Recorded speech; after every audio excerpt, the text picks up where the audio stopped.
मी तेच म्हणत होतो तुम्हाला. एक मिनिट, मी तुम्हाला तेच सांगत होतो इतक्या वेळ. घ्या, रिलॅक्स.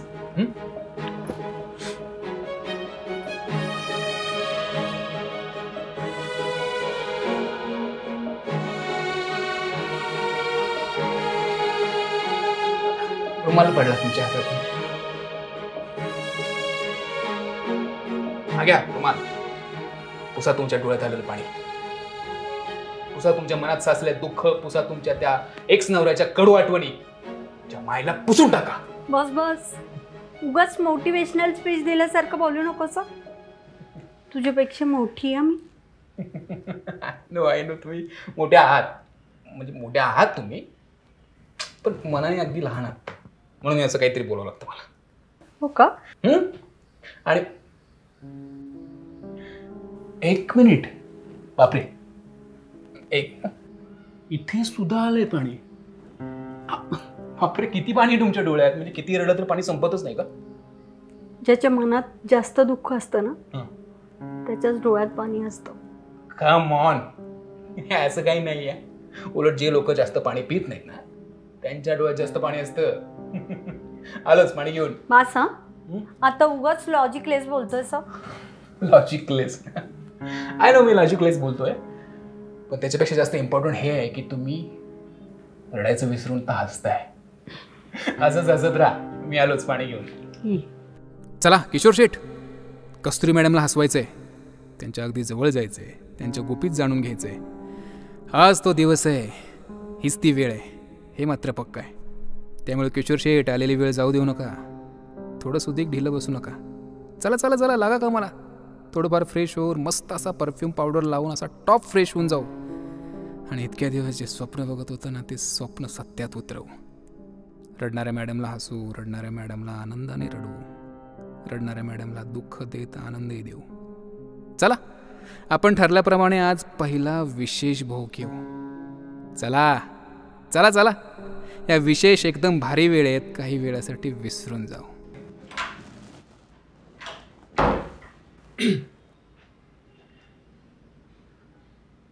पाणी.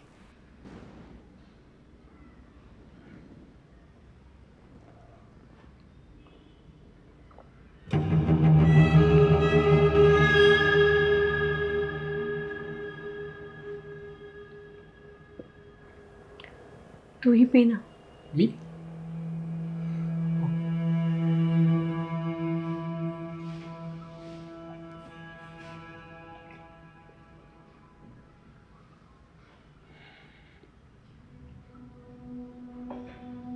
मॅडम, पाणी फारच गोड आणि गार आहे. असं? तसंच.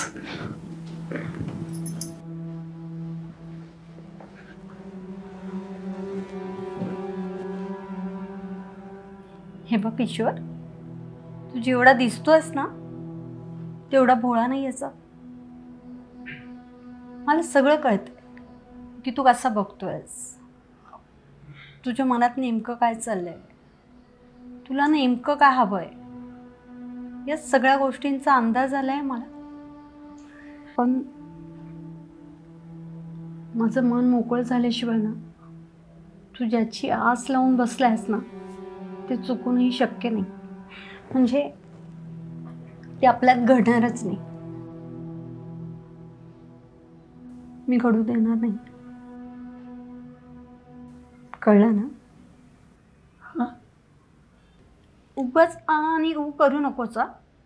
उगाच भोळापणाचा आव आणू नकोस.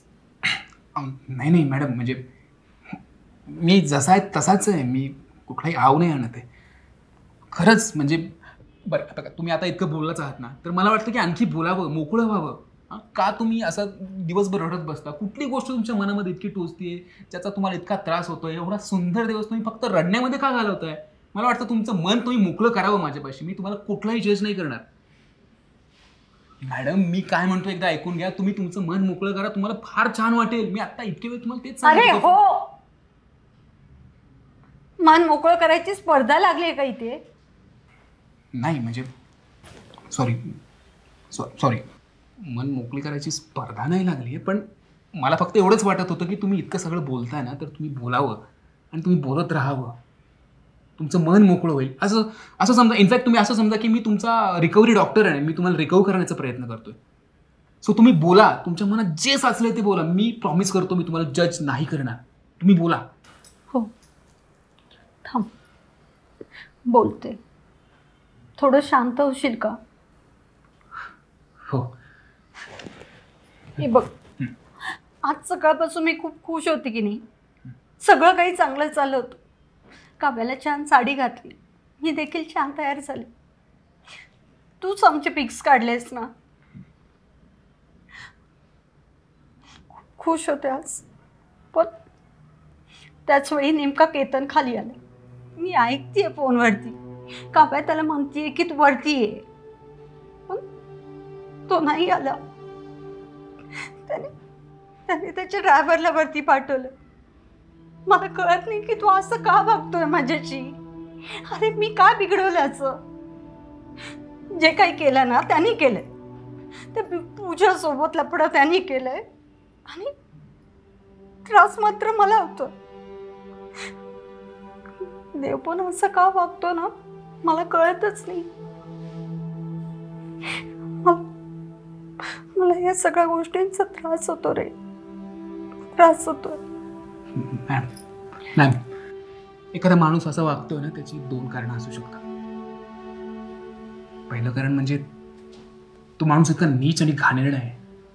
त्यांनी इतकी घाण करून ठेवली ना की त्याला असं वाटत असेल की कुठल्या नजरेने मी तुमच्यासमोर यावं. आणि दुसरं कारण म्हणजे तो माणूस मुळातच इतका वाईट आहे. त्याने आयुष्यात तुम्हाला त्रास देण्याशिवाय दुसरं काहीच केलेलं नाहीये. त्याच्यामुळे तो आताही तुम्हाला त्रासच देतोय. असं काय बिघडवलंय मी? असं काय केलंय मी? जे काय बिघडवलंय ते त्याने बिघडवलंय. छान संसार होता तो त्याने बिघडवलाय आणि दोष मात्र मला देतोय का? देवाचा पण असला कसला न्याय काही कळत नाही. तुम्ही शांत व्हा, रिलॅक्स. मी सांगू तुम्हाला, तो माणूस अत्यंत चालाक आहे, अत्यंत चालाक. आणि तुम्ही अत्यंत भोळे आहात. तो किती स्मार्टली त्याच्या आयुष्यात पुढे चाललाय पाहताय ना तुम्ही, स्मार्टली. आणि तुम्ही काय करताय? सकाळीपासून रात्रीपर्यंत फक्त पाऊस पडल्यासारखं रडताय. कसं असतं ना, चॉईस आपला असतो. आपल्याला जगायचंय की रडायचंय. अरे पण एकेकाळी तो असा नव्हता. खूप काळजी घ्यायचा. म्हणजे अक्षरशः ना नजर लागेल ना असं नातं होतं आमचं. जरी त्याची बाहेर अफेअर्स होती ना तरी तो घरी आम्हाला आनंदात ठेवायचा, सुखात ठेवायचा. आम्हाला जे काही लागेल ना ते सगळं काही पुरवायचं. जिथे वॅकेशनला घेऊन जाता येईल ना तिथे घेऊन जायचा. आमच्या दोघींच्या सगळ्या इच्छा पूर्ण करायचा. पण हे सगळं करत असताना तो त्या बाईवरतीही तेवढंच प्रेम करायचा. तिलाही तेवढंच प्रेम द्यायचं. तिची आणि माझी सेम काळजी घ्यायची. पण ज्यावेळी मला त्याचं हे प्रकरण कळालं ना त्यावेळी तो मला म्हणत होता की तू डिवोर्स घेऊ नको, मी तुमच्या दोघींची सेम काळजी घेते. पण मी ऐकलं नाही, रागात होते. निर्णय घेऊन मोकळी झाली. म्हणून तर तो आज आनंदात आहे आणि मी अशी एकलकुंडी आणि दुःखात रडत बसली.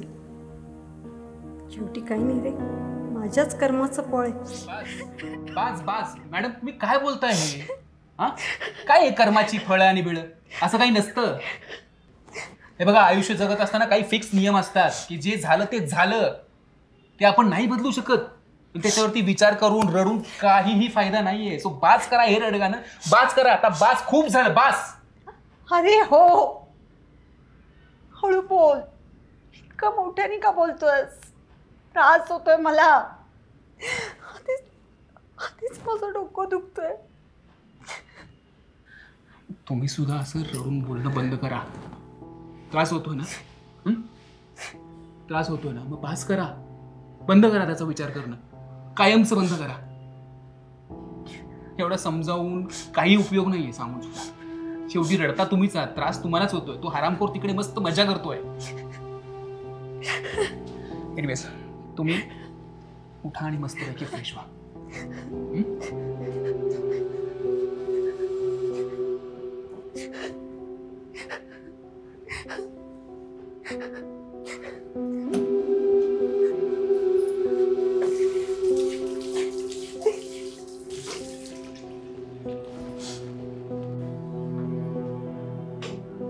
Feeling good? Yeah.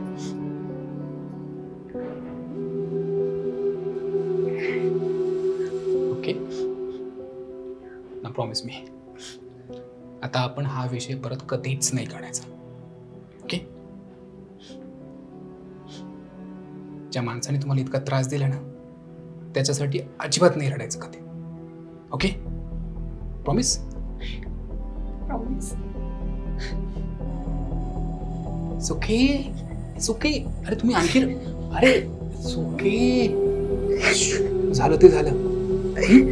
आता तुम्ही सुद्धा निवांत राहायचं, आपलं आयुष्य एन्जॉय करायचं. आणि जे सुख तुम्हाला इतकी वर्ष मिळालं नाही ना, ते सुख तुम्ही सुद्धा भोगायचं.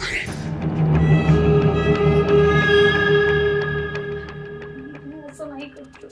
आपण हे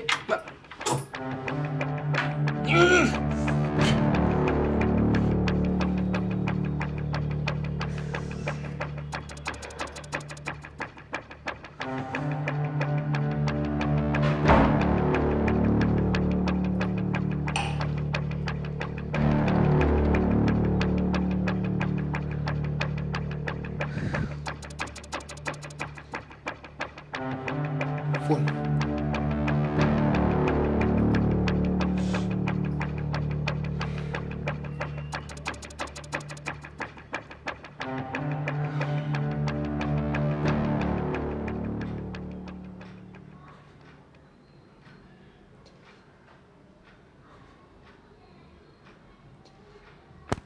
ठीक आहे, तुम्हाला बोलायचंच नसेल तर मग मी जातो माझ्या रूममध्ये, अभ्यास करतो.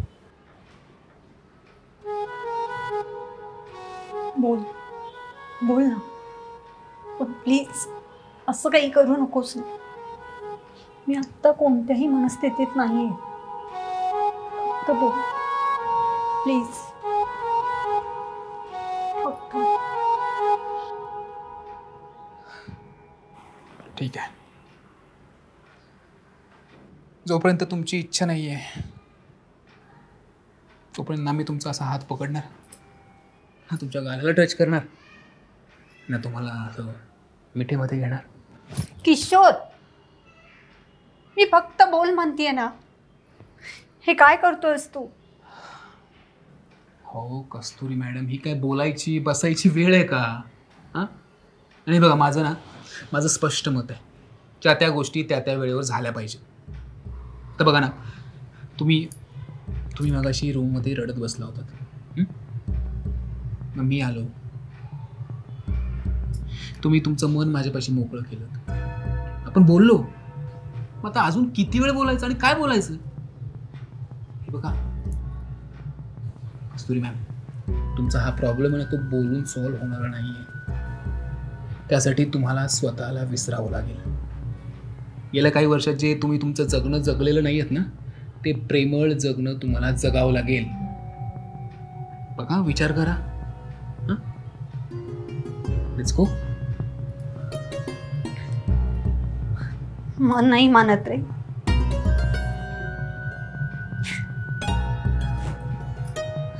काव्य काय करत असेल?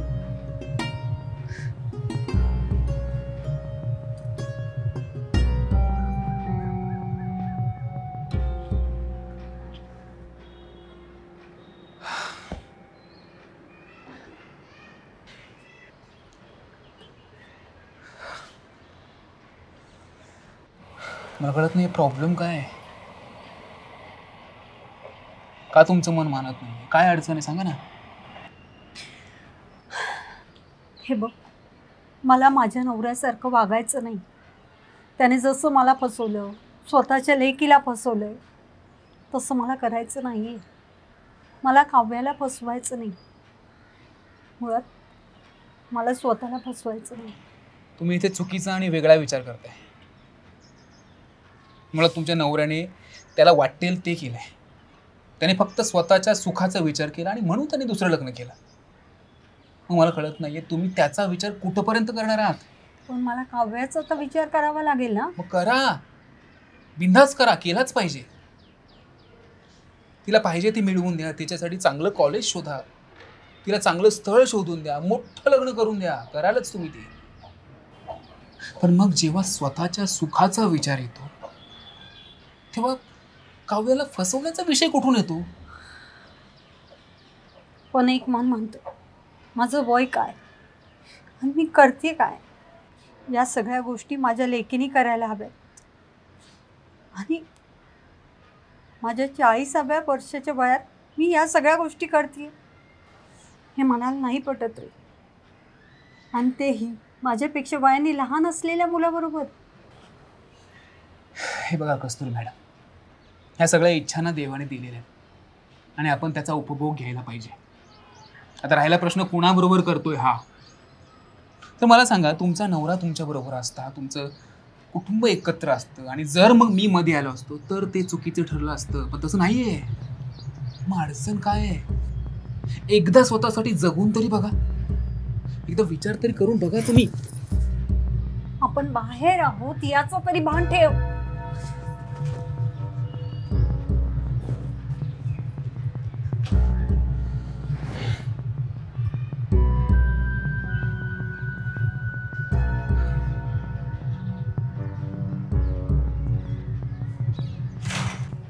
हे काय करतोयस. बाहेरच्या लोकांना दिसते म्हणतात ना, पडदे बंद केले, आता कोणाला काही दिसणार नाही. अरे पण हे चुकीचं आहे. तुझं वय काय, माझं वय काय. उगाच माझ्यामुळे तुझं आयुष्य बरबाद नको व्हायला. हो कस्तुरी मॅडम, मी काय एवढं लहान नाही आहे हां, आणि माझं आयुष्य काय बरबाद होणार आहे. काही क्षणांची गोष्ट आहे फक्त. काय आयुष्य बरबाद होणार आहे माझं. प्लीज ऐक, प्लीज सोड ना. नाही, मी सकाळपासून तुमचं फार ऐकलं. मी आता थांबणार नाही. तुम्हाला हे सुख दिल्याशिवाय मी थांबणार नाही. किशोर, किती वेळ झाले सांगते तर ऐकत नाही. उगाच आगाऊपणा करतो. मूर्ख कुठचा. हो कस्तुरी मॅडम, तुम्हाला काय वाटलं मी माझ्यासाठी करतोय हां सुख. मला जर हे जर करायचं असतं ना तर माझ्या वयाच्या मुलींबरोबर केलं असतं.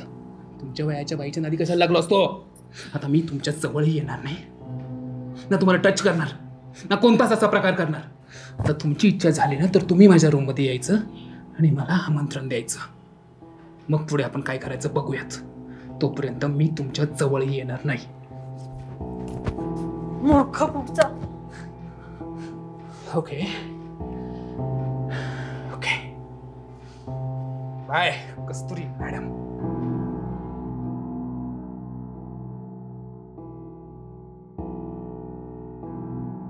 हिला करायला गेलो एक आणि झालं एक. बाईच्या डोक्यात कधी काय चालू असताना काहीच कळत नाही राव. आता मात्र मला पक्क कळलंय ही मॅडमच इडी आहे म्हणून तर नवऱ्याने सोडली हिला. नाहीतरी एवढ्या देखण्या बाईला, सोन्यासारख्या लेकीला कोण कशाला झक मारायला सोडल. सगळा खेळणं या बाईचाच आहे. नवऱ्याला पण अशीच किरकिर किरकिर केली असेल म्हणून तर त्यानं बाहेर प्रेम शोधलं आणि बाहेरच घर बसवलं. आणि ही बाया बसली आहे विचार करत आणि नुसता विचार करत.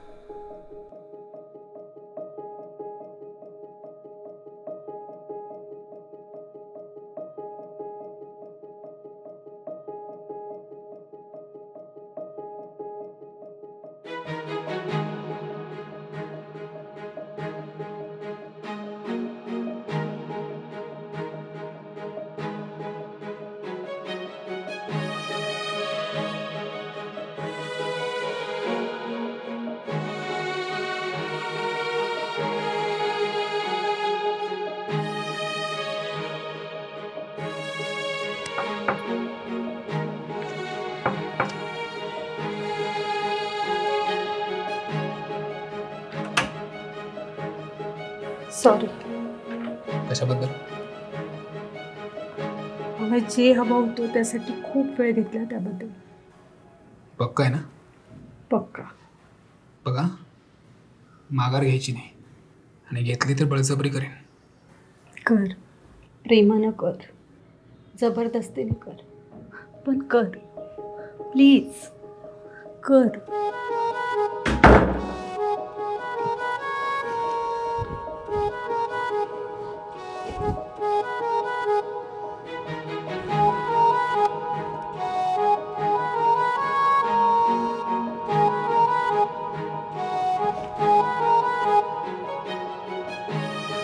आपण जे काही करतोय ते बरोबर करतोय ना? अगदी बरोबर करतोय. काही चुकीचं तर करत नाही ना? बिलकुल नाही. काही प्रॉब्लेम नाही येणार? नाही येणार. प्रॉमिस? प्रॉमिस.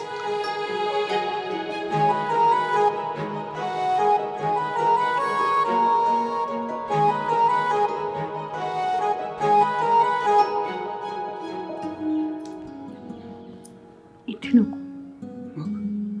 माझ्या बेडरूम मध्ये जाऊ. As you wish.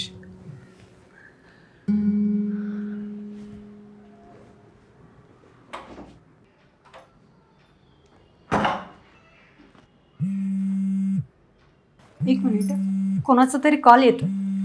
मला वाटतं काव्याचंच असेल. जाऊ दे ना, नंतर बोला ना. शिट, कट झालाय.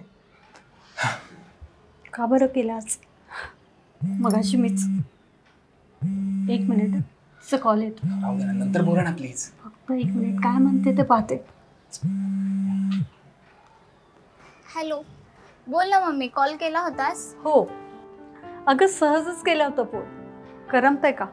नाही ग, अजिबात करमत नाही. काय माहिती, खूप जास्त बोर होतं इकडं. का ग, काय झालं? अगं ते पप्पा बघ ना, मुद्दाम केल्यासारखंच करताय. नुसतं त्या बाईच्या मागं पुढं करताय. नुसतं छपरी वाटतंय ते.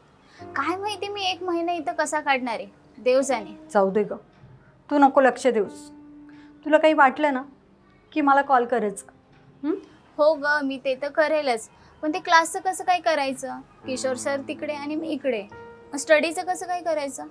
अगं तू पप्पांशी बोल ना, तुझा जुना क्लास आहे ना तिकडे, तिकडे जा की. अगं मी त्या पप्पांशी बोलली तर पप्पा बोलताय तुला कशाला क्लासची गरज आहे, अजून 1 वर्ष आहे एक्झामला, हे असं बोलतात. तो ना अगदी बोर माणूस आहे बघ. जाऊ दे, तू नको लक्ष देऊस. तू इकडे आलीस की नाही, मी किशोरशी बोलते आणि त्याला सांगते तुझा क्लास घ्यायला. हो, ते बेस्ट राहील. मी तिकडे आले की सगळं कव्हर करून घे. आईला चालू गाडीला वंगण अशी एक म्हण आहे आमच्या इकडं. नेमकी तशीच गत झाली बघा माझी आता. हे सगळं कसं असं हवं असं भारी भारी अगदी मनासारखं होत असताना हे असं मध्येच कॉल येणं म्हणजे लई त्रासदायक काय बघा. आणि नेमकं ह्याच महत्त्वाच्या वक्ताला ह्या बाया काय आता कॉल लवकर ठेवणार नाही, हे पण फिक्स आहे. आता हिचा कॉल होऊस तर आपण काय करायचं तरी काय. चला, हिचा कॉल चालू आहे, तर आपण मी आपल्या खऱ्याखुऱ्या प्रेयसीला कॉल करू. मी असा मिठीत जायची तयारीत असताना ती बाया ऑफिसात नेमका काय दिवा लावते ते बघू. बाकी आज तुमचे फोटो फार छान आले. हो का? वा, मला शेअर करता का व्हॉट्सअपने? यस, लगेच. 1 मिनिट सर, फोन आलाय. हॅलो, काय झालं बाळा? काय नाही, ऑफिसमध्ये काही काम होतं का? काम असं नाही, सहजच केला होता, तुझी आठवण आली म्हणून. असं का? बरं, मी काय म्हणतोय, संध्याकाळी येऊ यायला. किती वाजता येऊ?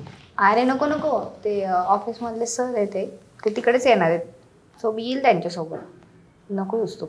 बघ, नाही तर मग त्यांना कशाला त्रास द्यायचा. हां, मी येतो की न्यायला, काय मोकळा जाईल. अरे नको, येईल मी. उगाच ते सारखे त्या मॅडमची गाडी नको यूज करूस, नाही तर काहीतरी बोलायच्या त्या. ते पण आहेच. चालेल, ठेवू मी फोन? नाही म्हणजे काय आणायचं नसेल तर ठेवते मी. अगं नाही, बोल की, काय कामात आहे का तू? म्हणजे काम नसेल तर बोल, नाही तर ठीक आहे, मग जाऊ दे, मीच ठेवतो. हो ठेवते मी. बाय. चालतंय मग, चल, काळजी घे. हां, बाय. कोणाचा कॉल होता मॅडम? मोठ्या भावाचा.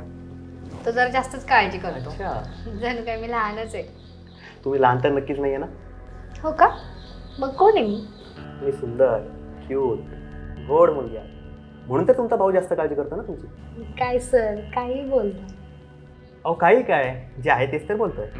आणि ते माझ्याबद्दल काय सांगत होते, मी कुठे राहतो वगैरे तिकडे, असं काहीतरी मी ऐकलं. हा, तसं सांगावं लागतं, नाहीतर उगाच काळजी करायचं. अच्छा, मग त्यांना सांगा आता काळजी करायची काही जास्त गरज नाही आहे. मयूर सर आहेत. हो ना कोमल मॅडम? हो ना सर, हो. बाकी कोमल, मला सर नको ना बोलू, फक्त मयूर बोल, आवडेल मला. फक्त मयूर? कसली क्यूट हसते ग तू. आणि तुला असं हसताना बघितलं ना की माझं लक्ष विचलित होतं. हो का? माझ्यामुळे तुमचं लक्ष विचलित होतं का? Okay sir, sorry. म्हणजे Mayur sir, I mean Mayur. Yes, ये होईना बात. Mayur is right. बरं जाऊ दे मम्मी, तू इथलं नको टेन्शन घेऊ, मी राहते माझ्या वेने. हां बघ बाई, तू त्या कडून याची सोय करून ठेवली आहे ना की मी काही बोलूही शकत नाही आणि स्वतःचं काही डिसिजनही घेऊ शकत नाही. तुझी काळजी घ्या. तशी तू स्मार्ट आहेच. हो ग मम्मी, नक्कीच. मागच्या वेळीसारखं तू रिलेशनमध्ये जाऊ नको. उगाच नको ते उद्योग नको, टोकाला ताप नको, कळलं ना? हो ग मम्मी, चल ठेवते आता. बहुतेक पप्पा आवाज देत आहे, जेवायचंय. तू जेवलीस का? नाही ग, भूक नाही आहे म्हणून नाही जेवलेच. मी पण जेवायला बसते. हो आले पप्पा, आले. बरं घे काळजी mamma, bye, love you. Okay bye, love you too. हो मॅडम, तुम्ही तो टायटॅनिक मूवी पाहिला का? कसला रोमॅन्टिक मूवी आहे. थांबा आता डाउनलोड करतो, म्हणजे आज जाऊन तुम्ही बघाल आणि डायरेक्ट प्रेमातच पडाल. कोणाच्या? ऑब्विसली मूवीच्या. असं होय, मग त्याच आता डाउनलोड करून बघतेच मी तुमच्यासाठी. नक्कीच बघा. तुमच्यासारख्या सुंदर मुलीने ना असली सुंदर मुली बघितलीच पाहिजे, हो ना? बास ना आता सर, किती वेळा सुंदर सुंदर करता. अहो हे बघा, आता आपण योगायोगाने का असेल ना, पण आता आपण मॅच झालो आणि त्यातही तुम्ही असल्या साडीमध्ये असल्या सुंदर दिसताय ना, तर मग सुंदरशिवाय दुसरा शब्दच नाही ना माझ्याकडे. आणि त्यात त्या मूवीमधली हिरोईन अगदी सुंदर दिसते, तुमच्यासारखीच डिट्टो. बास ना सर, आता बास. किती झाडावर चढवता. झाडावर कुठे चढवतो, जे आहे तेच बोललो ना. हो का? आणि तुम्ही मुदत खूप हो, थँक्यू. इथं कुणाचंच कुणामुळे अडत नाही. इथं पृथ्वीवर नावापुरती नाती असतात, हे मात्र खरं आहे. असो, कोमल त्या कोणाला तरी बोलते, त्याबद्दल मला वाईट वाटत नाही. तिची लाईफ आहे, तिने बोललं पाहिजे. उद्या ती तिकडे जरी शिफ्ट झाली तरी मला काही अडचण नाही. पण या मॅडमचा डिवोर्स होऊन इतकी वर्ष झाली तरी ती त्याच्यातनं बाहेर कशी काय पडणं आहे, काय कळणं झालं आहे. चला, कोमला तो माणूस तिकडे हसवतोय, तर आपणही या बाईला हसवूयात. आपणही या बाईला थोडं आपल्या स्टाईलनं पट्ट्यात घेऊयात. चला, आपणही प्रेम देऊयात आणि प्रेम घेऊयात.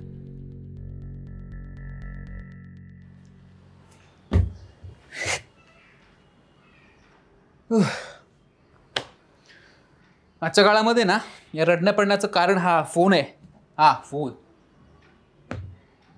मी तर शुअरच झालोय की जितक्या वेळा आपण फोन शिवाय राहू ना, तितक्या वेळा आपण आनंदी राहू. आणि मॅडम, तुम्हाला इतकं समजावून, इतकं सांगून सुद्धा तुमच्या डोळ्यातून जर कंटिन्युअसली फक्त गंगा जमुनाच वाहत राहणार असतील ना, तर मला असे 10 ते 12 रुमाल ठेवावे लागतील जवळ.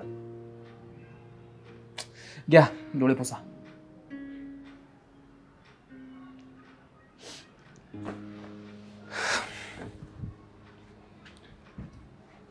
काय झालं आता? आता काय रडताय तुम्ही? हां, काय झालंय? हे बघा, तुम्ही किती विचार केला, किती वाईट वाटून घेतलं ना, तर त्यांनी सिच्युएशन नाही बदलणार आहे. हो, मग तुम्ही स्वतःला त्रास करून का घेताय? आणि आता तुम्ही सवय लावून घ्या की कुणी किती वाईट बोललं किंवा कसंही वागलं ना, तरी तुम्हाला तुमचं आयुष्य आनंदातच जगायचं आहे. आणि मी तुम्हाला वॉर्न करतोय, हे तुम्ही जर नाही केलं ना, 5 ते 10 वर्ष तुम्ही अगोदरच मरणार. कळतं ना तुम्हाला मी काय म्हणतोय ते? हो मॅडम, मी तुमच्याशी बोलतोय. हो, बोलणं सोडा, ॲटलिस्ट रिस्पॉन्ड तरी करा मला. काव्य सांगत होते तो खुश आणि आनंदात आहे म्हणून. मग अच्छा, तो आनंदात आहे, तो खुशीत आहे, आणि तुम्ही काय करताय? रडताय. वा, मला ना आता तुमच्या या विचारांची की व्हायला लागली. मुद्दाम नाही करत आहे रे मी. मग नॅचरली रडायला येत आहे. मी नाही विसरू शकत या सगळ्या गोष्टी, सारख्या आठवत राहतात. मग रडायला तर येणारच ना. बरं ठीक आहे, तुम्हाला रडायला येतंय, तुम्हाला वाईट वाटतंय, सगळं मान्य. पण याने साध्य काय होतंय? काय मिळतंय याच्यातून? मिळते फक्त स्वतःला त्रास करून घेताय तुम्ही. मग जर ह्याच्यातून काही साध्यच होत नाही, फक्त त्रास तुम्हालाच होतोय, तर मग का तुम्ही असं करताय? का विचार करताय? का तुम्ही स्वतःला त्या दुःखामध्ये ढकलताय? आणि मॅडम, तुम्ही जरी राहिलात आणि तुमचं दुसरं लग्न जरी झालं ना, तर तो नवरा सुद्धा तुम्हाला सोडूनच देणार. का माहिती आहे? तुमच्या या अशा वागण्यामुळे. मी इतकं समजावतोय तुम्हाला, इतकं सांगतोय, तरी तुम्ही ऐकतच नाही. तुमच्यात काही फरकच पडत नाही. मला कळत नाही यार, तुमचं अवघड आहे सगळं. मग काय करू? मी सांगतोय तसं करा. स्वतःसाठी जगा, आणि असं हे जगण्यासाठी ना आधी स्वतःला विसरा, स्वतःची दुःख विसरा, स्वतःचा पास्ट विसरा आणि मी करतोय तसं करा. मग बघा, हळूहळू का असे ना तुम्हाला हे जगणं आवडायला लागेल, तुम्हाला हे असं फील करणं आवडायला लागेल, या देखण्या रूपाचा स्वाद घेणं आवडायला लागेल. मॅडम, फार झालं आता. स्वतःला त्रास करून घेणं, वेळेवाकडे विचार करणं याने फक्त त्रास तुम्हाला होतोय.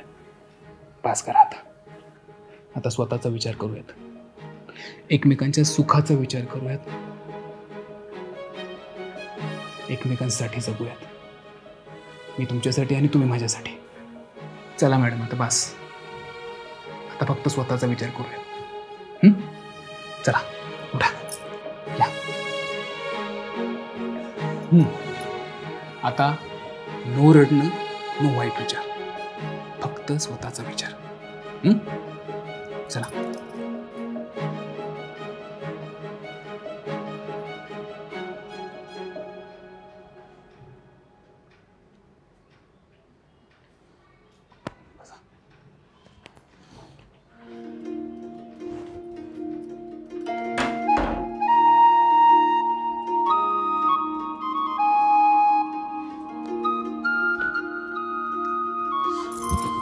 पण किशोर,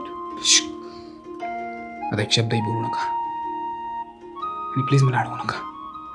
जे काही बोलायचं ना ते थोड्या वेळाने बोला.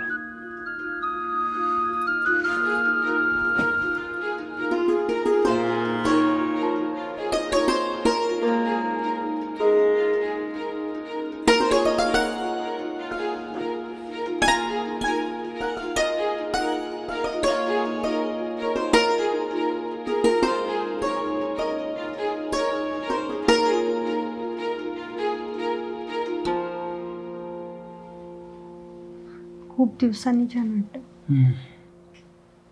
बेस्ट आहे ना, मग बेस्ट आहे. हेच तर हवं होतं ना आपल्याला, राईट? मला एक कळत नाही, इतक्या वर्ष मी स्वतःला का त्रास करून घेतला, का शिक्षा दिली? ठीक आहे ना, इतक्या वर्ष स्वतःला त्रास करून घेतला ना, आता तितकाच आनंद सुद्धा द्यायचा. आणि जसं प्रेम आता आपण केलं ना तसंच पुढेही करत राहायचं. काय रे, हे सगळं इतकं हुशारीने केलंस, तसं काही खूप अनुभवीस? नाही, असं काही नाही आहे, देवाने दिलेलं टॅलेंट आहे बघा. म्हणून मला असं कधी कधी वाटतं ना की माझा जन्मच मदत लागणाऱ्याला मदत करण्यासाठी झाला आहे. आणि मला जे जमतं ते फक्त मी मनापासून करतो, म्हणून तुम्हाला आवडलं असेल. आवडलं, छान वाटलं, पण मन नाही भरलं. हो, मग हा एवढा मोठा मोकळा वेळ कशासाठी? चला मग वाट कसली बघताय? मन नाही भरलं ना, मग आता मन भरेपर्यंत एकमेकांना प्रेम करूयात. ह्याचसाठी सगळा काही अट्टाहास चालू होता आणि आज तो दिवस आलाच. आज तो दिवस मॅडमला आणि मला मनमुरादपणे आनंद देऊन गेला. चला, पहिली विकेट तर पडली, आता बाकीच्यांचं पुढे बघू. पण माझ्यामुळे, माझ्या प्रयत्नांमुळे मॅडम नक्कीच या दुःखातून बाहेर तर आली. नक्कीच इथून पुढे त्या भूतकाळात जाणार नाही आणि नक्कीच कधी त्या माणसाचं नाव काढून आठवून रडणार पण नाहीत. कारण इथून पुढे त्यांनी फक्त हसायचं आणि मी हसवायचं. त्यांनी फक्त प्रेम मागायचं आणि मी ते दिलदारपणे द्यायचं. इथून पुढे त्यांनी फक्त इशारा करायचा आणि मी त्यावर त्यांची मागणी पुरी करायची. आणि असंच प्रेम देत घेत आनंदाने देवाने दिलेल्या या जगातल्या भारी भावनेचा सुख देत आणि घेत भोग घ्यायचा. बाकी चला, आजचा दिवस सुख देण्याचा आणि सुख घेण्याचा असो.